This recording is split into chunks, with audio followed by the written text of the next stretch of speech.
When I returned from a business trip, the building manager blocked my entry and handed me a note from my daughter-in-law. "Controlling old woman, get out of our lives." The real shock came when she found out it wasn't my son who paid the rent. I'm glad to have you here.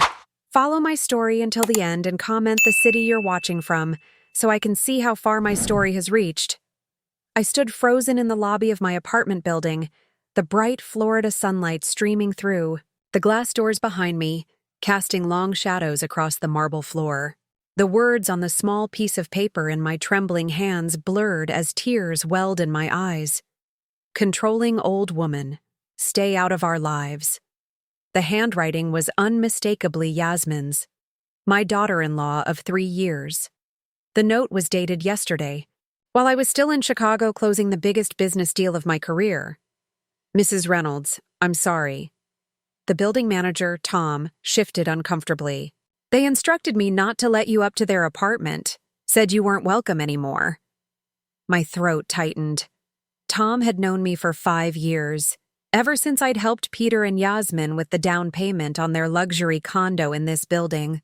3 floors below my own apartment. "Did they say why?"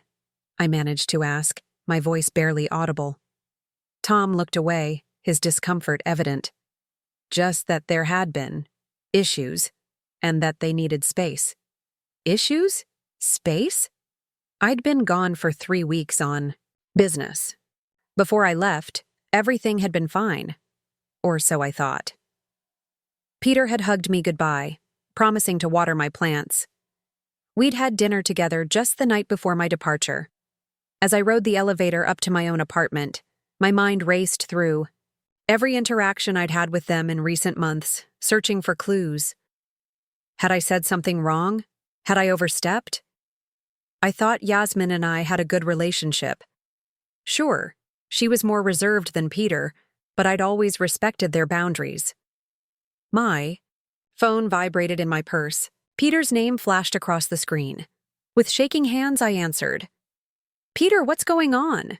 Tom just gave me—" "Mom, I think we need some time apart." His voice was cold, distant, a tone I'd never heard from my son before. "Yasmin feels suffocated by you, and honestly, so do I." The elevator doors opened to my floor, but I couldn't move. "Peter, I don't understand. What happened? When did—" "You're always checking in, always showing up unannounced, always trying to control our lives," he continued, cutting me off. "We're adults, Mom. We don't need you hovering around us all the time." "Unannounced visits? I always called before coming over." "Control?" I'd been nothing but supportive of their decisions, even when I disagreed. "Peter, is this about the dinner before I left? Did I say something to upset Yasmin?" A long pause. "It's everything, Mom. It's too much. We need space. Real space." My chest tightened, the pain physical and raw. "I've been gone for 3 weeks, Peter. How much more space do you need?" "That's exactly it. You think 3 weeks is a long time. Normal mothers don't check in every day, Mom." I leaned against the elevator wall, unable to process what was happening. "Peter, please, let's talk about this face to face." "No, Mom. Not right now. Maybe. Maybe in a few months." Months? The words struck me like a physical blow. The truth was bubbling up inside me, a secret I'd kept for years to protect his pride. "Peter, does Yasmin know I've been paying your maintenance fees? That I covered the down payment?" Silence.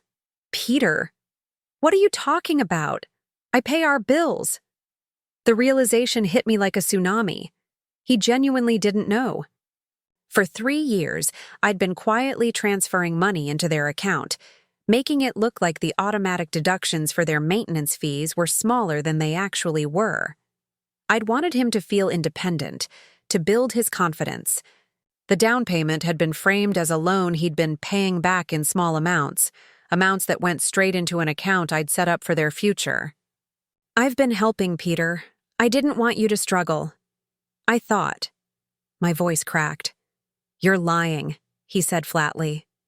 "You're trying to manipulate me, just like Yasmin said you would." Yasmin said. My blood ran cold. "Don't call us, Mom. Don't." "Try to visit. We'll contact you when we're ready." The line went dead. I stumbled into my apartment, collapsed onto the sofa, and finally allowed the tears to fall freely. After everything, after all the sacrifices, all the quiet support, all the love, this was my reward? A cruel note and a colder phone call? The framed photo on my coffee table caught my eye. Peter at his college graduation, his arm around my shoulder, both of us beaming.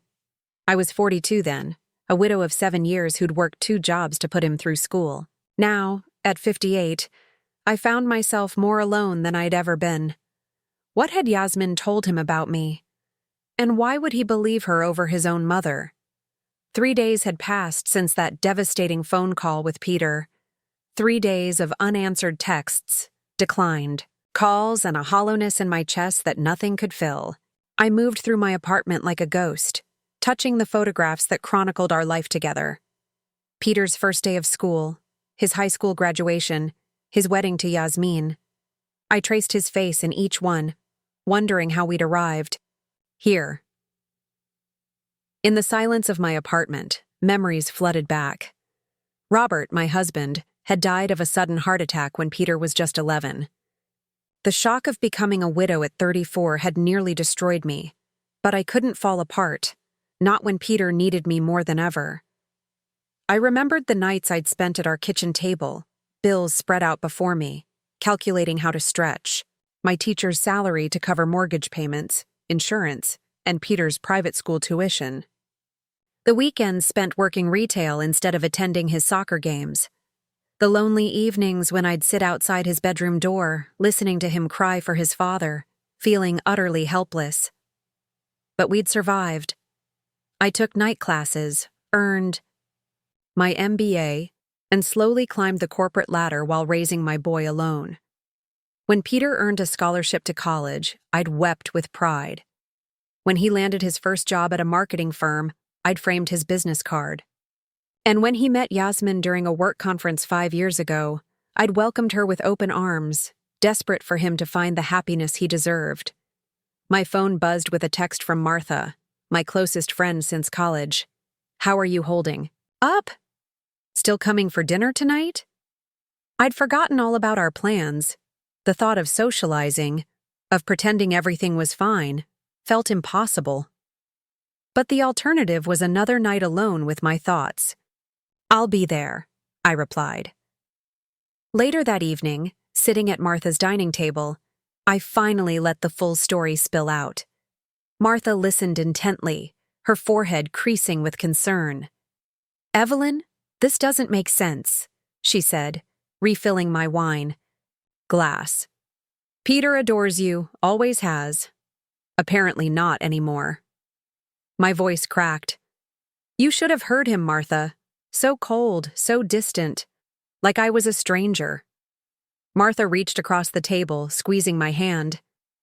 "This has Yasmin written all over it. I never liked how she looked at you, even at their wedding."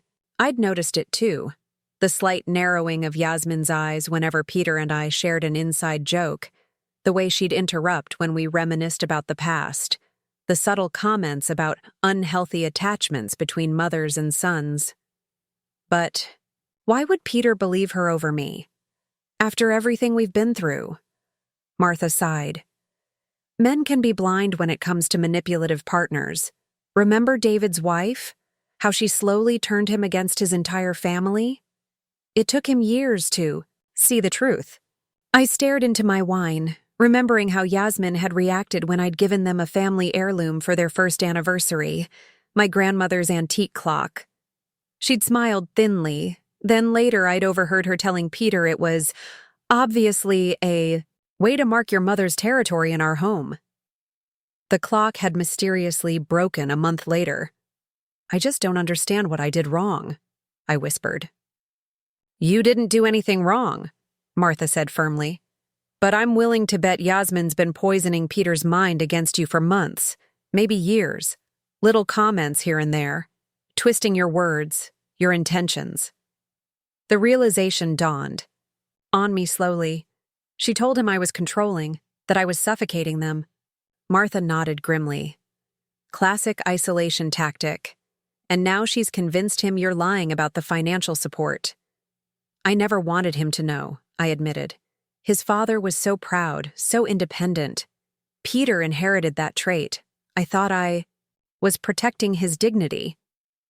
You were, Martha assured me. But Yasmin's using your silence against you now. That night, I couldn't sleep. I kept imagining Yasmin whispering in Peter's ear, turning my son against me one conversation at a time. Had she been planning this all along? Was this why she'd suggested they move into the same building as me, to keep an eye on me while she worked her manipulation? Around 3 a.m., I gave up on sleep and opened my laptop. With trembling fingers, I logged into my bank account, scrolling. Through years of transactions, monthly transfers disguised as investment returns, the down payment classified as a business investment, maintenance fees quietly covered through an account Peter didn't even know existed. All done out of love. All done to give my son the stability and confidence I thought he needed after losing his father. I'd never wanted recognition or gratitude. I'd only wanted him to be happy. A notification popped up on my screen, an email from Peter. My heart raced as I clicked to open it, hope flaring briefly in my chest. But the message was short, cold. Mom, please stop calling and texting Yasmin. She's upset and doesn't want to talk to you. I've attached a document from our lawyer requesting that you respect our boundaries. If you continue to harass us, we'll be forced to take further action. Harass them? I hadn't contacted Yasmin once since that terrible phone call. The attached document was a formal cease and desist letter, threatening legal action if I persisted in unwanted communication. My hands shook with a mixture of shock and rage. This wasn't just a misunderstanding. This was a calculated attack. For the first time since Robert died, I felt truly alone. My son, the boy I'd raised alone, sacrificed everything for, loved with every fiber of my being, was now a stranger weaponizing the law against me. What had Yasmin told him to make him hate me this much? And what would she do next, now that she'd successfully severed the bond between mother and son? 2 weeks after receiving the cease and desist letter, I stood outside their apartment building, my heart pounding in my chest. I knew I was risking further legal action, but I couldn't accept losing my son without at least trying to understand what had happened. Tom, the building manager, spotted me immediately. "Mrs. Reynolds," he said, his voice low with sympathy. "I'm not supposed to let you in." "I know, Tom. I'm not asking you to break their rules." I handed him a small envelope. "Could you just give this to Peter? It's important." Tom glanced around nervously before tucking the envelope into his pocket. "I'll make sure he gets it." Inside the envelope was a handwritten letter. No accusations, no desperate pleas, just an invitation to meet at Café Bleu, our favorite spot since Peter was in high school. Neutral ground where we could talk like adults. The next day, I arrived. At the cafe an hour early, choosing a quiet corner table away from the busy entrance. Each time the door opened, my heart leapt, hoping to see Peter's familiar face. By the time our agreed meeting time arrived, my coffee had gone cold, my hands fidgeting with napkins torn into tiny shreds. At 1:15, 15 minutes past our scheduled time, the bell above the door chimed. Peter walked in, his expression guarded. But he wasn't alone. Yasmin trailed behind him, her hand possessively clutching his arm. My stomach dropped. This wasn't the private conversation I'd hoped for. "Hello, Peter," I said, rising halfway from my seat. "Yasmin." Peter hesitated before sliding into the booth across from me. Yasmin followed, her eyes cold and calculating. "You have 15 minutes, Peter said flatly. Yasmin wanted to be here, for support. For control, I thought, but kept my expression neutral. "Thank you for coming." An uncomfortable silence fell over the table. I took a deep breath. "Peter, I don't understand what's happened between us. 3 weeks ago, everything seemed fine, and now I'm being treated like a stranger, like an enemy." Peter shifted uncomfortably. Yasmin placed her hand over his, her engagement ring catching the light. "You know what you did, Evelyn," Yasmin said, using my first name deliberately, a small, power move she'd begun shortly after their wedding. "I honestly don't," I replied, struggling to keep my voice steady. "That's why I wanted to talk, to understand." Peter cleared his throat. "Mom, for years you've been smothering me, dropping by unannounced, calling constantly, trying to control every aspect of our lives." Each accusation felt like a knife twisting in my chest. "Peter, I always call before visiting. Always. When have I ever dropped by unannounced?" "Last month," Yasmin interjected, "when we were having dinner with my colleagues." I frowned, trying to recall. "You mean when you invited me over to meet your new boss? That wasn't unannounced." Yasmin's eyes narrowed. "We didn't invite you. You called saying you were in the neighborhood and insisted on coming up." "That wasn't true. Peter had called me that morning, asking if I'd like to meet Yasmin's new boss." I looked at my son, waiting for him to correct her, but he was staring. "Down at the table." "Peter," I said softly. "That's not what happened." Yasmin squeezed Peter's hand. "See? She's gaslighting you, just like I said she would." My throat tightened.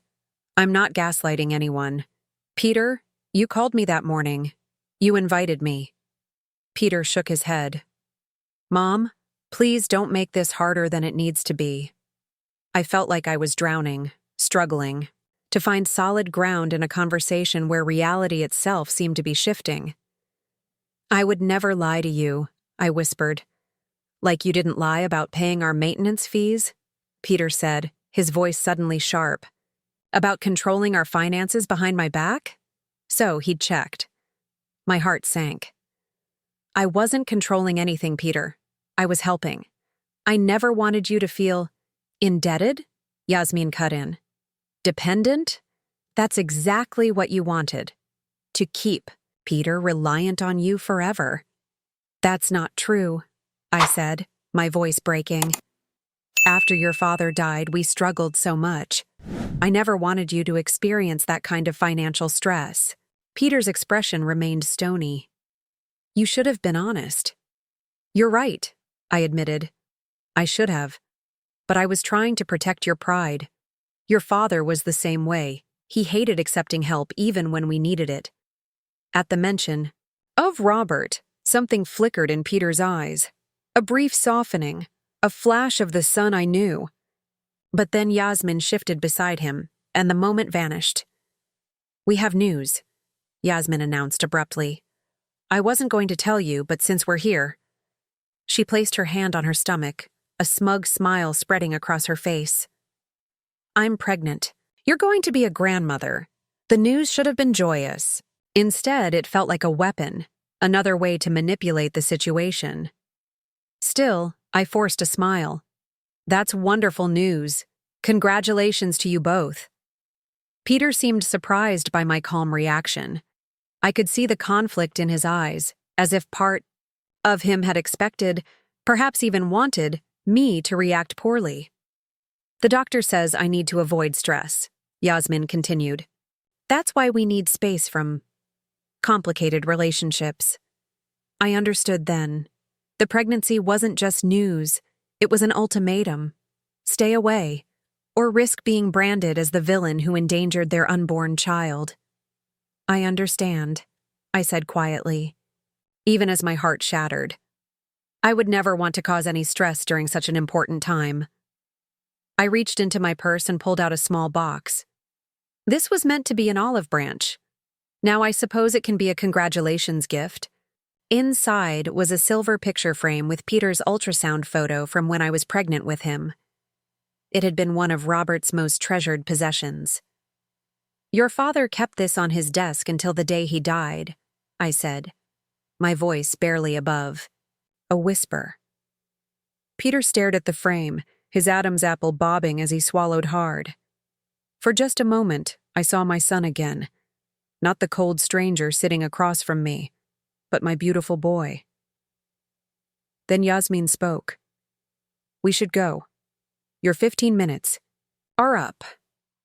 After that disastrous meeting, I fell into a depression unlike anything I'd experienced since Robert's death.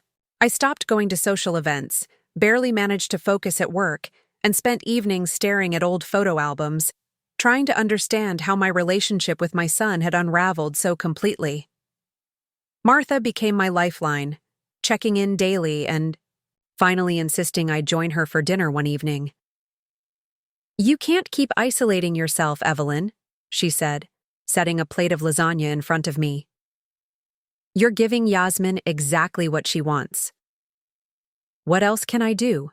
I asked, pushing the food around my plate. "She's pregnant. She's using that to keep him away from me." Martha sat across from me, her expression serious. "Evelyn, there's something you should know. I didn't want to tell you this before because I wasn't sure, but now I'm convinced." My fork stilled. "What is it?" My niece Rebecca was in a book club with Yasmin's former roommate from college. Apparently, Yasmin has a history of this exact behavior. I frowned. "What do you mean?" "She did the same thing with her last serious boyfriend before Peter. Gradually isolated him from his family, especially his mother, by twisting events and inventing slights. According to the roommate, Yasmin has serious issues with mother figures." Cold feelings settled in my stomach. "Why didn't you tell me this before?" Martha sighed. "It was secondhand gossip. I didn't want to create problems between you and your daughter-in-law based on rumors. But after what's happened..." She reached for my hand. "I should have said something sooner. I'm sorry." The information was like a missing puzzle piece, making the entire picture suddenly clear. "I need to talk to Peter alone, show him evidence of what she's doing." "She'll never allow that," Martha pointed out. I straightened my shoulders. "Then I'll have to find another way." Over the next few days, I devised a plan. Peter had mentioned in passing months ago that he sometimes worked at Café Bleu on Wednesdays when Yasmin had her prenatal appointments. It was a long shot, but I had to try. The following Wednesday, I entered the cafe at 10 a.m., scanning the room without being obvious. My heart jumped when I spotted him in the far corner, laptop open, headphones on. I ordered a coffee and casually made my way toward him. When he looked up and saw me, his expression shifted from shock to wariness. He removed his headphones. "Mom, what are you doing here?" "I come here on Wednesdays," I lied, sitting down before he could object. "I was surprised to see you." He glanced at his watch. "Yasmin will be done with her appointment in an hour. Then we have time to talk." I reached into my bag and pulled out a folder. "Peter, before you say anything, please just look at these. If this is about the maintenance fees again, it's not about money," I interrupted gently. "It's about truth." Inside the folder were bank statements showing the recurring payments to their apartment, emails from Yasmin to the building management, specifically requesting that I be barred from the building dated 2 days before I returned from Chicago, and printouts of text messages between Peter and me that directly contradicted Yasmin's version of events. "How did you get these?" he asked, frowning at Yasmin's emails. Tom felt terrible about what happened. He knows we've always been close. Peter flipped through the documents slowly, his frown deepening. When he reached the text messages about the dinner with Yasmin's boss, messages clearly showing he had invited me, he paused, rereading them several times. "This doesn't make sense," he muttered. "Yasmin said..." "I know what she said," I replied softly. "And I know you believed her. But Peter, I would never lie to you." He looked up at me, and I could see confusion and doubt battling in his eyes. "Why would she make this up?" "I think she wants to control your relationships, to isolate you." I hesitated before continuing. Martha's niece knows Yasmin's old roommate. Apparently, she did this before, with her ex. Peter's face hardened. So, you've been investigating my wife? No, Peter. The information came to me, not the other way around. I took a deep breath. I'm just trying to understand why my son suddenly hates me. I don't hate you, he said quietly. Then, why did you send me a cease and desist letter? Why did you let Yasmin ban me from your home? Why did you believe every negative thing she said about me without even asking for my side? He had no answer, just continued staring at the documents spread before him. Do you know what hurts the most? I continued, my voice wavering. That you could so easily believe I would try to control or manipulate you after everything we've been through together. After all these years. His eyes met mine, and for the first time in weeks, I saw a flicker of my son in them. Not the cold, defensive stranger Yasmin had molded, but the boy who once climbed into my bed during thunderstorms. The teenager who brought me flowers on Mother's Day. The young man who hugged me fiercely at his college graduation and whispered, "We did it, Mom." I don't know what to think anymore, he admitted. These documents, they don't match what Yasmin told me. No, they don't, I agreed, because she wasn't telling the truth. Peter's phone buzzed with a text message. He glanced down at it, and I saw Yasmin's name on the screen. The brief connection between us evaporated as anxiety crossed his features. She's done with her appointment early, he said, gathering his things hastily. I need to go. Peter, please. Think about what you've seen today. He stuffed the documents back into the folder, hesitating before handing it back to me. I can't take these home. He didn't finish the sentence, but he didn't need to. We both knew what would happen if Yasmin found evidence contradicting her narrative. Keep them, I said. Or destroy them if you need to. I have copies. Peter nodded, slipping the folder into his messenger bag. I need time to process this. I understand. I reached out tentatively, touching his arm. I love you, Peter. Nothing will ever change that. He didn't pull away from my touch, which felt like a small victory. I'll call you, he said, not meeting my eyes. As I watched him hurry out of the cafe, I felt a mixture of hope and dread. I'd planted seeds of doubt, shown him evidence that Yasmin had been manipulating the truth. But would it be enough to break through the walls she'd built around him? And even if he did see through her lies, what would happen when she realized she was losing control? How far would Yasmin go to keep her grip on my son? 3 days passed without a word from Peter. I checked my phone obsessively, jumping at every notification. But the call I was waiting for never came. On the 4th morning, I was preparing for work when my doorbell rang. My heart leapt to my throat. Could it be Peter? Instead, I found Yasmin standing in my hallway, her face contorted with barely contained rage. You just couldn't help yourself. Could you? She hissed, pushing past me into my apartment without waiting for an invitation. I closed the door slowly, steeling myself. Good morning, Yasmin. She spun around, her designer handbag swinging wildly from her arm. Don't act innocent. I know you ambushed Peter at the cafe. I know about your little folder of evidence. She made air quotes with her fingers, her voice dripping with contempt. It wasn't an ambush, I said calmly, and everything in that folder was true. You're pathetic, she spat. A lonely old woman who can't let go of her son. It's sick, you know that. The way you've manipulated him his entire life. I took a deep breath, refusing to be baited. I think you're projecting, Yasmin. You're describing your own behavior. Her eyes narrowed. You think you're so clever.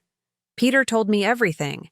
How you've been secretly paying our maintenance fees, trying to make us financially dependent on you. I was helping him, not controlling him. Please, she scoffed. You've been smothering him since his father died. He never had a chance to become his own person because you were always there, hovering, making him feel guilty if he didn't put you first. The unfairness of her accusations stung like a physical slap.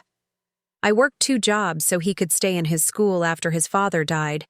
I postponed my own grief to make sure he was okay. Every decision I made was for his well-being, not mine. And you've been reminding him of those sacrifices ever since, haven't you? Poor Evelyn, the martyr mother. Her voice rose mockingly. Always making sure Peter knew how much you gave up for him, so he'd feel too guilty to ever put anyone else first. I shook my head, bewildered by the twisted version of our relationship she'd created. That's not true. I never— Save it, she interrupted. I know your type. My mother was the same way. Always the victim, always the saint. It took me years to break free from her manipulation. Suddenly, pieces fell into place. This wasn't really about me at all. Yasmin was fighting ghosts from her own past, projecting her mother's behavior onto me. Yasmin, I said gently, I'm not your mother. Something flickered in her eyes, vulnerability perhaps, but it was quickly replaced by renewed anger. Stay away from us, from my baby. You've lost Evelyn. Peter believes me, not you. Does he? I asked quietly. Is that why you're here? Threatening me? Because you're so confident in your control over him? Her face hardened. He's coming to pick me up in 20 minutes. When he finds out I came here, that you upset me in my condition. She placed a protective hand over her still flat stomach. It will be the final nail in your coffin. A wave of sadness washed over me. Not for myself, but for Peter and the child that would be born into this web of manipulation. What do you want from me, Yasmin? To disappear from my son's life completely? That would be a start, she said coldly. I moved to my desk and pulled out my checkbook. Would money help? Is that what this is about? Her eyes glittered with interest, though she tried to hide it. You think you can buy your way back into our lives? No, I said honestly. I think I'm finally seeing clearly what you want. It was never about boundaries or feeling suffocated. It was about isolating Peter and securing financial control. You don't know anything about me, she snarled, but her eyes remained fixed on the checkbook in my hand. I know enough. I wrote out a check for $50,000, a significant sum, but one I could afford. I held it out to her. Take it. Consider it a parting gift. Yasmin hesitated, clearly torn between her greed and her desire to maintain the moral high ground. What's the catch? No catch. Take the money. Do whatever you want with it. I won't. Contact Peter again unless he reaches out to me first. Her hand darted out, snatching the check before she could reconsider. She studied it, making sure it was real, then tucked it into her purse. Smart decision, she said, her voice suddenly businesslike. I'll tell Peter you've agreed to respect our boundaries. I'm sure you'll tell him whatever serves your narrative. Yasmin moved toward the door, then turned back, a smug smile playing on her lips. It must be killing you, knowing I won. Knowing your precious son chose me over you. I didn't respond, which seemed to irritate her more than any retort could have. She wanted a scene, a confrontation she could report back to Peter as evidence of my instability. I wouldn't give her that satisfaction. Goodbye, Yasmin, I said simply, holding the door open for her. After she left, I sank onto my sofa, emotionally drained. Had I just made a terrible mistake? $50,000 was a lot of money, but it wasn't really about the money. It was about calling her bluff, seeing what she would do when offered a choice between maintaining her righteous indignation and taking a payoff. She'd chosen the money without hesitation, and that revealed everything about her true motives. I picked up my phone and dialed Martha's number. She took the bait, I said when she answered. You were right, Martha replied. She came straight to you the moment Peter started questioning her story, and she took the check. just like you predicted. Did you do what we discussed? I smiled grimly. Yes. It's all on video, including her admission that she went behind Peter's back to confront me. The security cameras in my apartment had captured everything. Yasmin's uninvited entry, her threats, her eagerness to take the check. Most importantly, they'd captured her admission that Peter didn't know she was there. What now? Martha asked. I sighed, looking at the framed photo of Peter and me that still held pride of place on my coffee table. Now we wait. She'll either cash the check, proving this was always about money, or she'll destroy it and double down on her lies. And if she cashes it, then I'll have proof of her real motives. Bank records don't lie. I paused. But it's still up to Peter to see the truth. I can't force him. As I hung up, I felt strangely calm. I'd done all I could. The rest was in my son's hands. 6 months passed. The seasons changed. Summer fading to autumn, then winter, the holidays approaching with their bittersweet memories of family gatherings that would not happen this year.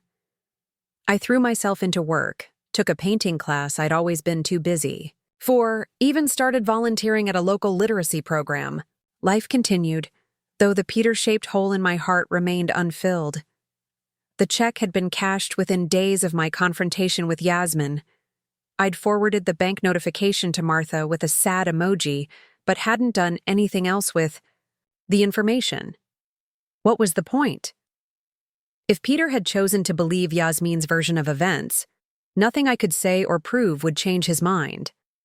I was setting up my Christmas tree, a smaller one than usual, but I couldn't bear to skip the tradition entirely when my doorbell rang. Probably the delivery person with the new ornaments I'd ordered, I thought, brushing pine needles from my sweater as I went to answer. I froze when I opened the door.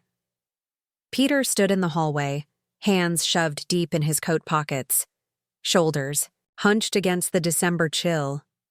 "Hi, Mom," he said, his voice rough with emotion. My heart thundered in my chest. Peter. We stared at each other for a long moment, neither sure what to say next. He looked thinner, tired, with dark circles under his eyes that spoke of sleepless nights. "Can I come in?" he finally asked. I stepped aside wordlessly, afraid to hope, afraid to speak, lest I break whatever fragile thing had brought him to my door.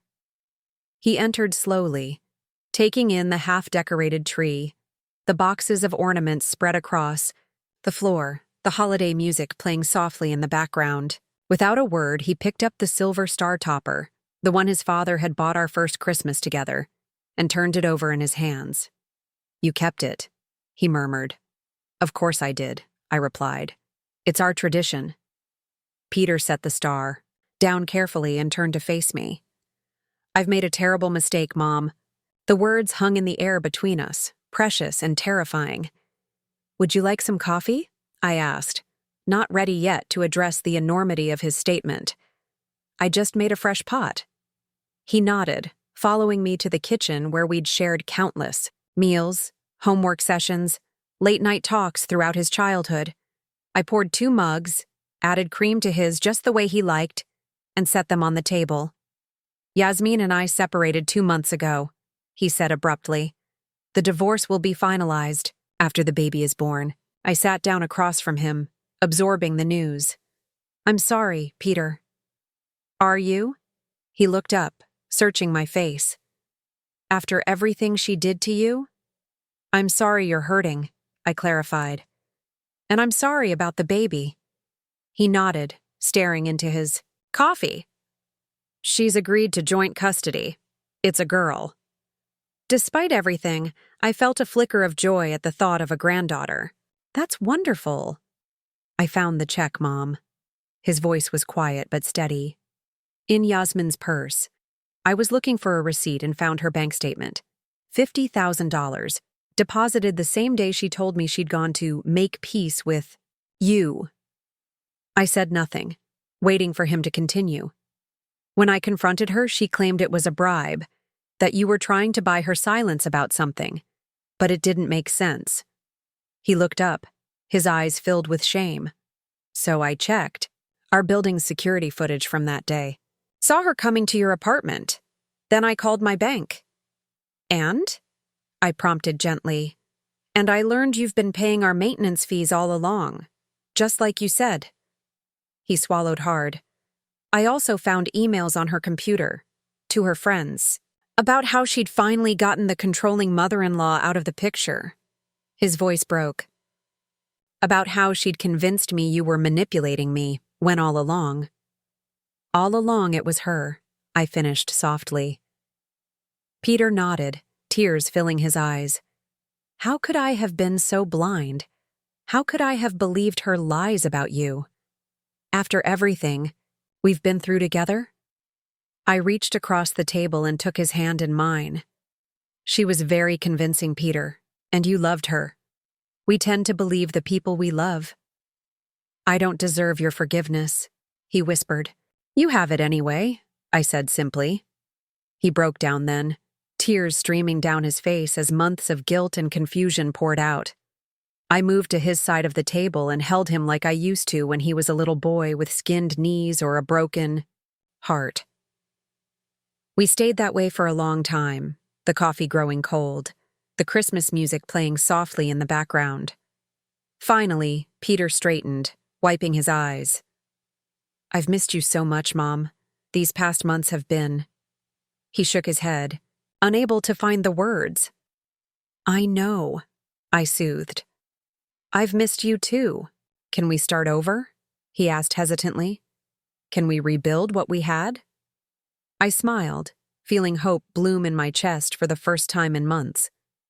We never lost it, Peter. It was just waiting for you to find your way back. Together, we returned to the living room and continued decorating the tree, falling into the easy rhythm we'd established over years of shared holidays. As Peter reached up to place the silver star on top, I saw Robert in him. The same profile, the same careful hands, and felt a surge of gratitude so strong it nearly overwhelmed me. This wasn't the happy ending I'd imagined 6 months ago. Peter was wounded, going through a divorce, about to become a single father. There would be complications with Yasmin, custody arrangements, co-parenting tensions.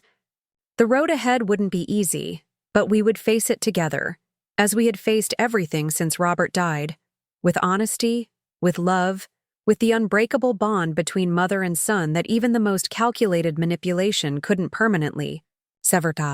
3 months later, I stood in the hospital room, watching as Peter cradled his newborn daughter in his arms. Despite everything, Yasmin had allowed me to be present for the birth, a small gesture of peace in what had been a bitter divorce process. Would you like to hold her? Peter asked, carefully transferring the tiny bundle into my arms. I gazed. Down at my granddaughter, with her perfect rosebud mouth and wisps of dark hair. She's beautiful, I whispered. We're naming her Rose, Peter said. Rose Evelyn Holloway. Tears filled my eyes as I looked up at my son. You don't have to do that. I want to, he said firmly. I want her to be named after the strongest, most loving woman I know. From her hospital bed, Yasmin watched us with a complex expression, part resignation, part lingering resentment, part grudging respect. Our relationship would never be warm, but for Rose's sake, we had reached a tentative truce. As I held my granddaughter, I thought of all the lessons I would share with her someday. Not just the practical skills I'd taught Peter, how to tie shoelaces, and bake cookies and balance a checkbook, but the deeper wisdom life had taught me, that love doesn't demand recognition. That forgiveness is a gift you give yourself as much as others. That family bonds, when true, can bend almost to breaking, but still find their way back to strength. Most importantly, that sometimes the greatest victory isn't in forcing others to acknowledge your truth, but in living it quietly, steadfastly, until the light of that truth becomes impossible to ignore. Rose yawned and nestled closer in my arms, her tiny hand gripping my finger with surprising strength. In that perfect moment, with my son beside me and his daughter in my arms, I knew that the silent legacy I would leave behind wasn't money or property or even my name. It was love, steadfast, patient, and unshakable, that would echo through generations long after I was gone.